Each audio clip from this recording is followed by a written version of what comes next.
ધ્યાન નથી દેતા. મેં હું તમારું કામ નથી કર્યું. મને કે રેતીના ધંધા. મેં રેતીનો ધંધો થોડી મારી જવાબદારી છે. તમારે 2 નંબરના ધંધા કરવા, દારૂ વેચવાનું, રેતીનો ધંધા એ મારી જવાબદારી છે. એનું હાઈ જે બધું હકેલ લેવાનું થાય છે. આવી કેવું પકડીને પૂછ્યું ન હોય તો 2 બોટલ મૂકીને પકડી જાવ. એને હાઈ જ ઉપાડ લેવાનું છે. કેવો મારી લપ થઈ ગઈ સાહેબ ને. હા, તો આપ સૌએ આ વિડીયો જોયો. આ વિડીયો છે જામકંડોરણાના જે માનનીય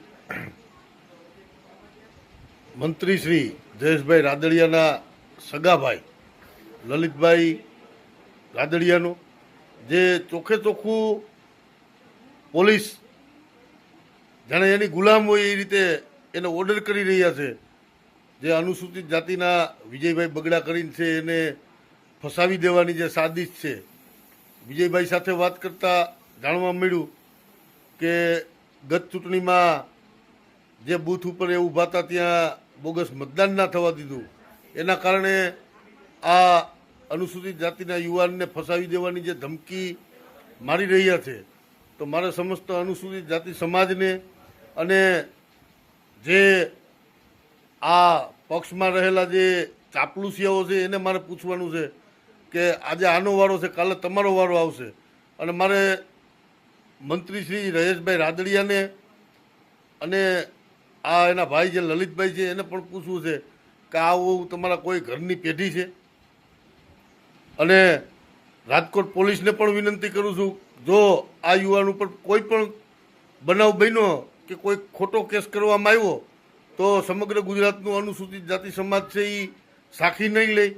અને મારે આ લલિતભાઈને પણ કહેવું છે કે એટલો બધો તમને પાવર હોય તો એ પાવર તમારે સરહદ ઉપર બતાવવાની જરૂર છે.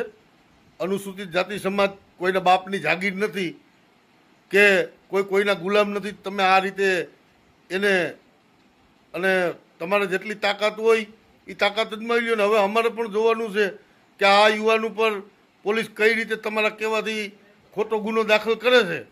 અને ગુજરાતની અંદર જો હવે ના થવાની થાય તો મને યાદ કરજો. એટલા માટે તમારી મર્યાદામાં રહ્યો. સત્તાનો ગેરઉપયોગ કરવો સારો નથી. આ દેશમાં હજી લોકશાહી છે અને લોકશાહીને હિસાબે જ તમે આજ મંત્રીમંડળ ઉપર અથવા તો તમે જે પોઝિશન ઉપર છો એની ઉપર છો.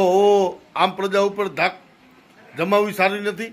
માટે તમામ મિત્રોને વિનંતી છે આ વિડીયો વધુમાં વધુ શેર કરો અને તાત્કાલિક ધોરણે આ મંત્રીના ભાઈ ઉપર પોલીસ દ્વારા અને તંત્ર દ્વારા એક્શન લેવામાં આવે. જો આગામી સમયમાં એક્શન લેવામાં નહીં આવે તો સમસ્ત ગુજરાતનો અનુસૂચિત જાતિ સમાજ ભેગો કરી અને ઉગ્ર આંદોલન અથવા ઉગ્ર પ્રદર્શનો કરવામાં આવશે, જેની તમામ જવાબદારી છે એ આ ગુજરાતની સરકારની અને રાજકોટ વહીવટી તંત્રની રહેશે.